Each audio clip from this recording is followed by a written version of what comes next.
amma ba da farko dai ita rayuwa ko na ɗan adam yakan samu nashi ƙaddarori.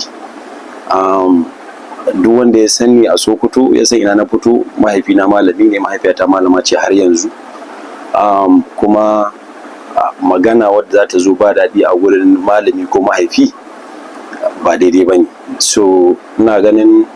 abinda na yi kuskure, kuma na fahimci na yi kuskure, kuma na zo dai in samu malam in ba shi haƙuri, saboda an ce malamai magada annabawa, sannan kuma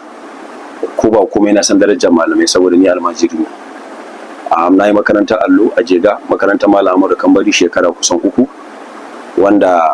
mahaifina ma baka shiga primary school sai ka gama makaranta, sai ka sauke alkur'ani. So duk yadda na tsanci rayuwata ta harkan kasuwanci ko wani abu na fahimci ba daidai ba ne, idan ma har malamin ko bai fahimce ni ba ko kuma ya so ya min faɗa ni na ji abun ya man zafi, kamar yadda ka faɗa tun farko sai in ɗan biyo ta hanyar kuɗin sai in zo in same shi in ba shi haƙuri, ko kuma in kawo ƙorafi in akwai kamar wata ɓatarwa da wasu suke mun, saboda akwai abubuwan da nake wa'anda ba kyau, na yarda da haka, amma at the same time kuma akwai wasu mutane da suke faɗa ra'ayinsu akan abin da suka fahimta. So abin da ya fi mun zafi irin magana da na faɗa a gurin malam, wanda na yarda da hakan ba daidai ba ne, kuma na zo ina mai neman afuwa a gurin kamalan ai haƙuri, kuma insha Allah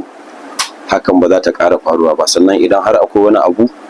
wanda nake neman guidance ko kuma in ce a tsari ta hanya wadda za ta fi min sauƙi in kare mutuncin addini da kuma al'ada, insha Allah zan yi. Ina mai bada haƙuri sosai, na gane kuskure na gawa malami magana, kuma ina mai neman afuwarka insha Allah.